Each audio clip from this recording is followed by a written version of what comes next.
நிறைய தலைவர்களை நம்ம பார்த்திருக்கிறோம். ஆனா நிறைய இப்ப ஆம்ஸ்டாங் ஒன்று சொல்லுவாரு, மூர்த்தி அண்ணா வந்து எப்படின்னா அவருடைய கட்சியில இல்லைனாலும் இந்த சமூக பங்களிப்போடு இயங்குற தோழர்களை வந்து ஒரு நாளும் கைவிட்டதில்லை அப்படின்னு அவர் சொல்லியிருப்பார். அவரு எல்லாரையும் வந்து தம்பியா அவர் வந்து ஏத்திருப்பாரு மூர்த்தி அண்ணன் அப்படின்னு தான் ஆம்ஸ்டாங் அண்ணன் என்கிட்ட சொல்லுவாரு.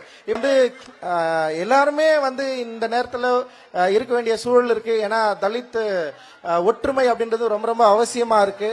இன்னைக்கு வந்து ஓட்டா கூட நம்மளால வந்து ஒன்னு சேர்ந்து ஒரு பிரஷரை உருவாக்க முடியாத ஒரு சூழல் தான் இருக்கு. நான் தொடர்ந்து அண்ணங்கிட்ட அதுதான் சொல்லிட்டு இருந்தேன்.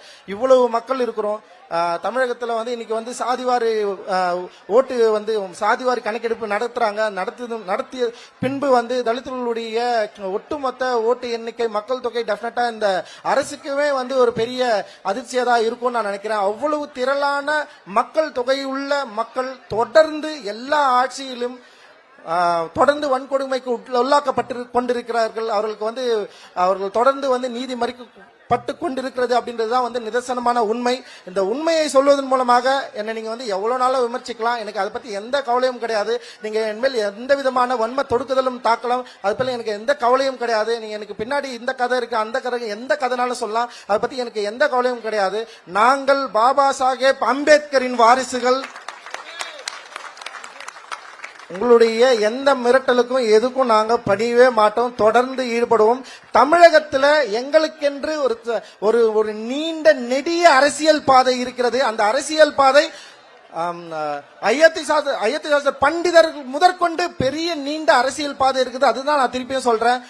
எங்களை நீங்க கைப்பற்றினீங்க, வளர்த்து விட்டீங்க, எங்களுக்கு நீங்க கல்வி குத்தீங்கன்னா இன்னும் தொடர்ந்து பேசிக்கொண்டு இருக்க முடியாது அப்படின்னு நான் ஆணித்தரமாக சொல்கிறேன். சோ எங்களுக்கென்று தமிழகத்துல ஒரு நீண்ட நெடிய அரசியல் பாதை இருக்கு. அந்த பாதையின் அடிப்படையில தான் இன்னைக்கு வரைக்கும் நாங்க வந்து இயங்கிட்டு இருக்கோம். இன்னைக்கு வரைக்கும் அரசியல் மயப்பட்டிருக்கிறோம்.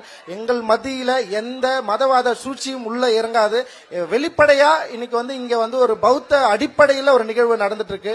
சோ இந்த மதவாத சூழ்ச்சிகளுக்கும் இதுக்கு பின்னாடி இருக்கிற அரசியல் காரணங்களுக்கும் இங்க இருக்கிற அம்பேத்கர்வாதிகள் என்னாலும் வந்து அவங்க வந்து துணை போக மாட்டாங்க, அதுக்கு எதிராக இருப்பாங்க அப்படின்னு சொல்லிட்டு பாபா சாஹேப் அம்பேத்கர் அவருடைய கொள்கையின் அடிப்படையில் நின்று நான் வந்து முழங்குறேன். அண்ட் எங்களுடைய நோக்கம் தெளிவா இருக்கு. நிச்சயமாக சீக்கிரமாக தலித்துகள் அனைவரும் ஒன்று திரள்வோம்.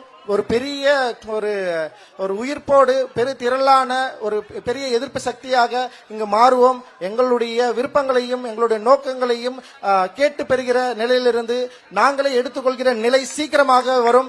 அந்த நிலையை உருவாக்குவதற்கான நிறைய அரசியல் கட்சிகள் இங்க செயல்பட்டு கொண்டிருக்கிறோம். எல்லாரும் ஒன்றிணைந்து செயல்படக்கூடிய சூழல் சீக்கிரமாக வரும். தலித் தலைவர்கள் அனைவரும் ஒன்று சேர்ந்து செயல்பட வேண்டிய தேவையும் இருக்கு. நிச்சயமா அந்த தேவையை உணர்ந்து எல்லாரும் வந்து ஒன்று சேர வேண்டும் என்று இந்த நேரத்திலே என்னுடைய விருப்பத்தை உங்களிடம் முன்வைத்து விடைபெறுகிறேன். ஜெய் பீம்.